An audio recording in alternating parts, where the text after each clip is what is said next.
Untuk mengulas langkah UGM dalam memberikan penjelasan soal keaslian ijazah Presiden Joko Widodo, malam ini sudah bergabung bersama kita Dekan Fakultas Kehutanan UGM, Bapak Sigit Sunarta. Selamat malam Pak Sigit. Selamat malam, Mbak. Nitya, terima kasih sudah bergabung bersama kami di Kompas Malam. Pak Sigit, pertanyaan saya begini, kenapa UGM merasa perlu untuk memberikan respon terhadap laporan dugaan ijazah palsu Presiden Joko Widodo? Baik. Jadi sebetulnya seperti dikatakan oleh Pak Wakil Rektor tadi bahwa kita akan mengklarifikasi bagi alumni kami yang kemungkinan dipertanyakan keabsahan dari ijazah-ijazahnya. Nah, ini kebetulan kepada Pak Jokowi, bisa jadi nanti suatu saat kepada alumni yang lain kita juga akan mengklarifikasi dengan hal yang sama, begitu Mbak.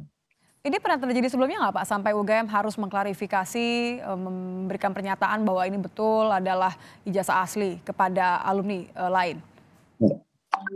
Kalau di Fakultas Kehutanan sendiri saya pernah, manakala saya dulu menjabat sebagai Wakil Dekan Bidang Akademik dan Kemahasiswaan, ada alumni kami yang kebetulan mencalonkan wali kota begitu, Mhm. kami ditanyai beberapa hal yang berkaitan dengan keabsahan ijazah tersebut, begitu. Dan tidak bermasalah ya, artinya memang betul ijazahnya asli? Setelah kita cocokkan dengan data yang ada di kami, semuanya asli, sehingga kita katakan bahwa ijazah yang dimaksud adalah asli, begitu. Oke, bolehkah dijelaskan kepada kami seperti apa sebenarnya proses verifikasi yang dilakukan UGM untuk memastikan keaslian semua ijazah alumni yang dipertanyakan khususnya untuk Joko Widodo? Baik.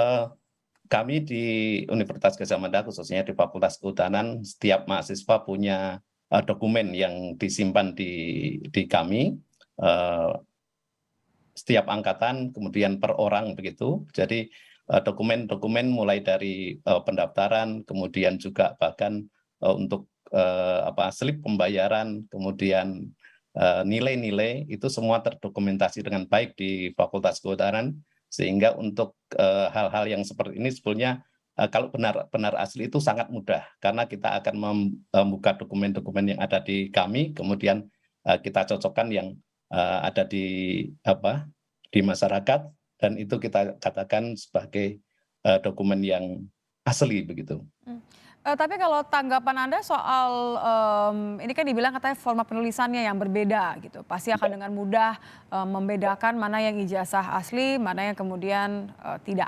asli gitu. Ya.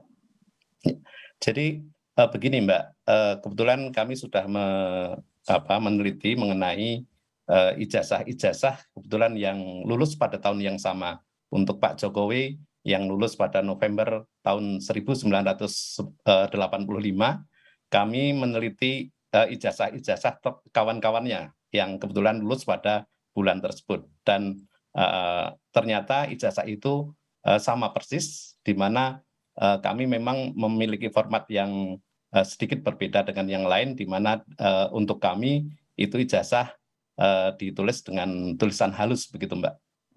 Oke, berarti kalau sudah memverifikasi, sudah ada klarifikasi juga, akankah kemudian UGM melakukan gugatan mungkin terhadap mereka yang menuding ijazah Jokowi ini, palsu?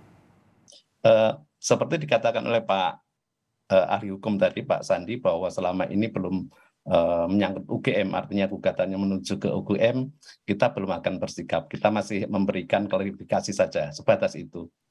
Oke, jadi tidak akan ada gugatan hanya untuk mengklarifikasi bahwa tuduhan itu tidak benar begitu ya. Jadi Betul. ijazah, Presiden Joko Widodo ini asli dan tidak seperti yang dituduhkan. Terima kasih keterangannya Dekan Fakultas Kehutanan UGM, Bapak Sigit Sunarta sudah bergabung bersama kami di Kompas Malam. Sama-sama.